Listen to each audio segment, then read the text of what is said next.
2011 सालची दिल्ली आठवा. जंतर मंतरवर 74 वर्षाच्या अण्णा हजारेंनी उपोषण सुरू केलं आणि अवघा देश रस्त्यावर उतरला.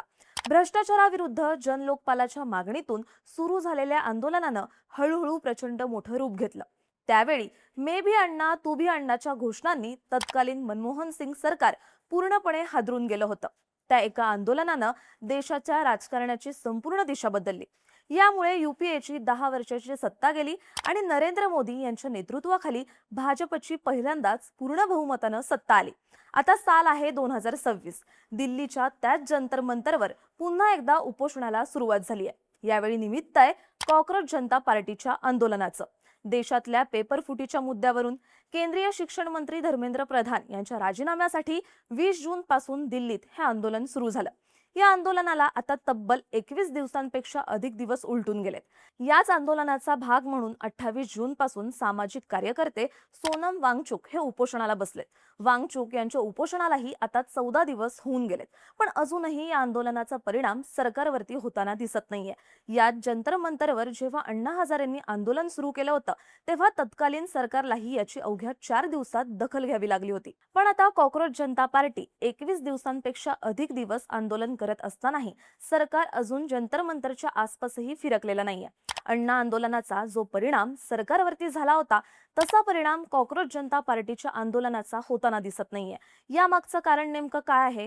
कॉक्रोच जनता पार्टीच्या आंदोलनाची सध्याची स्थिती काय आहे? अण्णा हजारेंना जे जमलं ते कॉक्रोच पार्टीला का जमत नाहीये? समजून घेऊया या व्हिडिओच्या माध्यमातून. नमस्कार, मी रुचिता आणि तुम्ही पाहताय बोलभिडू. अण्णा हजारे यांचं 2011 सालचं इंडिया अगेन्स्ट करप्शन आंदोलन हे स्वतंत्र भारताच्या इतिहासातल्या सर्वात मोठ्या जनआंदोलनांपैकी एक मानलं जातं. अण्णा जेव्हा जंतर मंतरवर उपोषणाला बसले तेव्हा ते तत्कालीन काँग्रेस सरकारविरुद्ध धुमसत असलेल्या जनतेच्या संतापाचा मुख्य चेहरा होते.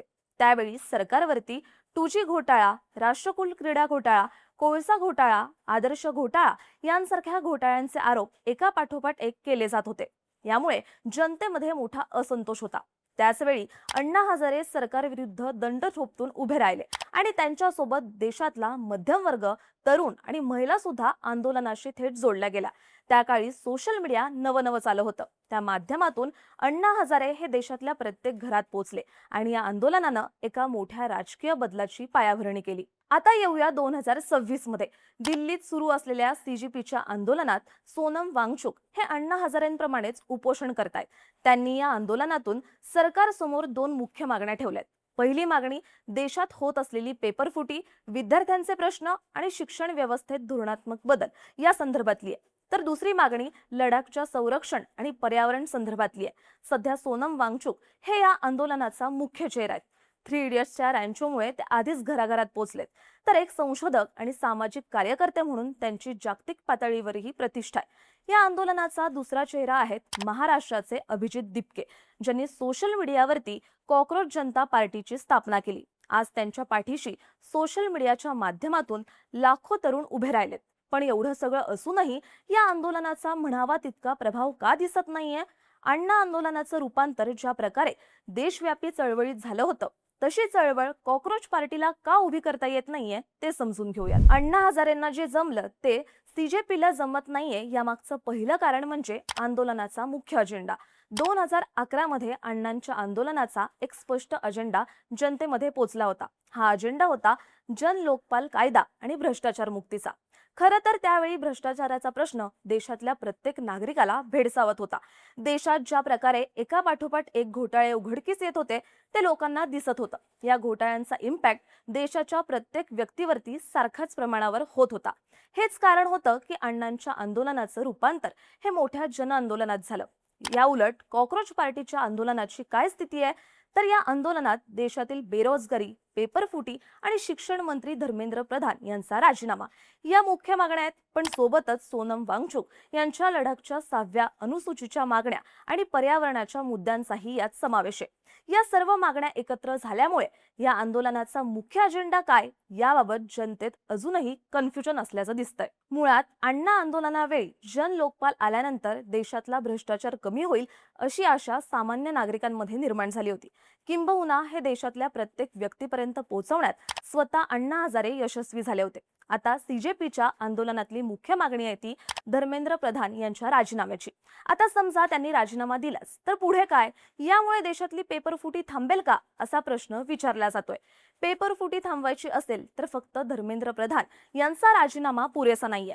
राजीनामा हा व्हायलाच हवा, पण सोबतच पुन्हा अशा घटना घडू नये यासाठी जन लोकपाल प्रमाणे एखाद्या कायद्याची मागणी आंदोलकांनी करावी.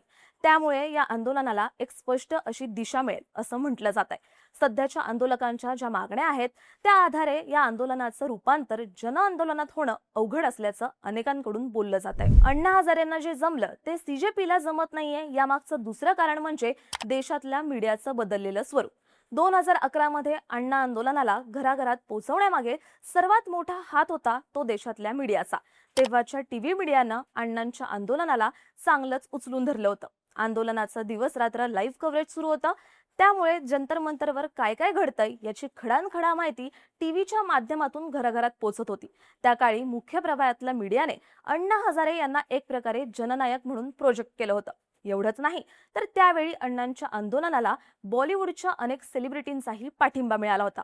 आमिर खान, अनुपम खेर, विद्या बालन, जॉन अब्राहम अशा अनेक सेलिब्रिटींनी या आंदोलनाला जाहीर पाठिंबा दिला होता. सोशल मीडियावरही अमिताभ बच्चन, शाहरुख खान, प्रियंका चोप्रा, AR रहमान असे सेलिब्रिटी अण्णांना पाठिंबा द्यायला पुढे आले होते. पण कॉक्रोच पार्टी सोबत काय घडतंय? कॉक्रोच पार्टीचं आंदोलन हे सोशल मीडियाच्या माध्यमातून उभं राहिलंय. त्यामुळे सोशल मीडियावरती या आंदोलनाची बरीच चर्चा आहे. पण टीव्ही मीडियाचं काय? टीव्ही मीडियानं अजूनही या आंदोलनाला कव्हरेज दिलेलं नाहीये. सोशल मीडियाचा वापर हा प्रामुख्यानं देशातल्या युवा पिढीपुरताच मर्यादित आहे. पण देशातले बहुसंख्य लोक आजही बातम्यांसाठी टीव्ही चॅनलवरती अवलंबून आहेत. पण टीव्हीवरती हे आंदोलन कुठेच दिसत नाही. जंतर मंतरवर अशा प्रकारचं एखादं आंदोलन सुरू आहे हेच अजून देशातल्या कित्येक लोकांपर्यंत पोहोचलेलं नाहीये. शिवाय बॉलिवूड सेलिब्रिटींनीही अण्णा आंदोलनाला ज्या प्रकारे पाठिंबा दिला होता तसा पाठिंबा एकाही मोठ्या सेलिब्रिटीनं कॉक्रोच पार्टीच्या आंदोलनाला दिलेला नाहीये. थोडक्यात काय तर मीडिया कव्हरेज नाहीये, सेलिब्रिटींचा पाठिंबा नाहीये. यामुळे कॉक्रोच पार्टीच्या आंदोलनाचं रूपांतर अजूनही मोठ्या जन आंदोलनात होऊ शकत नाहीये. अण्णा हजारेंना जे जमलं ते सीजेपीला जमत नाहीये, यामागचं तिसरं कारण म्हणजे विरोधी पक्षाचा पाठिंबा. अण्णा आंदोलन एवढं मोठं होण्यामागे तत्कालीन विरोधी पक्षांनी आंदोलनाला दिलेला पाठिंबा हे मोठं कारण होतं. त्या काळी भाजप हा देशातला प्रमुख विरोधी पक्ष होता. तेव्हा नितीन गडकरी, सुषमा स्वराज, अरुण जेटली यांसारख्या भाजपच्या ज्येष्ठ नेत्यांनी अण्णा आंदोलनाला जाहीर पाठिंबा दिला होता. सरकारनं एक सक्षम जन लोकपाल विधेयक तातडीने सादर करावं अशी मागणी भाजप नेत्यांनीच लावून धरली होती. यामुळे सरकारवरती दबाव वाढला होता.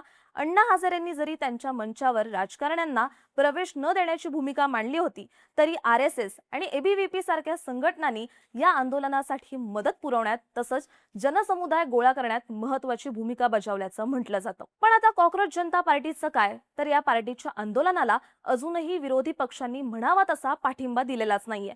मुख्य विरोधी पक्ष असलेला काँग्रेस अजूनही थेटपणे कॉक्रोच पार्टीच्या समर्थनार्थ पुढे आलेला नाहीये. त्या काळी भाजप नेते ज्या प्रकारे अण्णा हजारेंना पाठिंबा देत होते तसा पाठिंबा राहुल गांधी किंवा कोणत्याच काँग्रेस नेत्यानं सोनम वांगचुक किंवा अभिजित दिपके यांना दिलेला नाहीये. यामुळे या आंदोलनाचं एका मोठ्या जन आंदोलनात रूपांतर होऊ शकत नाहीये. जोपर्यंत विरोधी पक्ष त्यांच्यातले मतभेद सोडून एकमतानं सरकारविरुद्धच्या आंदोलनाला पाठिंबा देणार नाहीत तोपर्यंत आंदोलनाचे धक्के सरकारला जाणवणार नाहीत. सरकारला धक्के देण्यासाठी विरोधी पक्षांकडून दबाव निर्माण करावा लागतो. हेच कॉक्रोच पार्टीच्या आंदोलनात घडत नाहीये. त्यामुळे जे अण्णा हजारे यांना जमलं ते सीजेपीला जमत नसल्याचं म्हटलं जातंय. मुळात कोणत्याही आंदोलनाचं यशस्वी होणं हे त्यावेळी सत्तेवर असलेल्या सरकारवरती सुद्धा मोठ्या प्रमाणावर अवलंबून असतं. या दोन आंदोलनातला सर्वात मोठा फरक आहे तो हाच.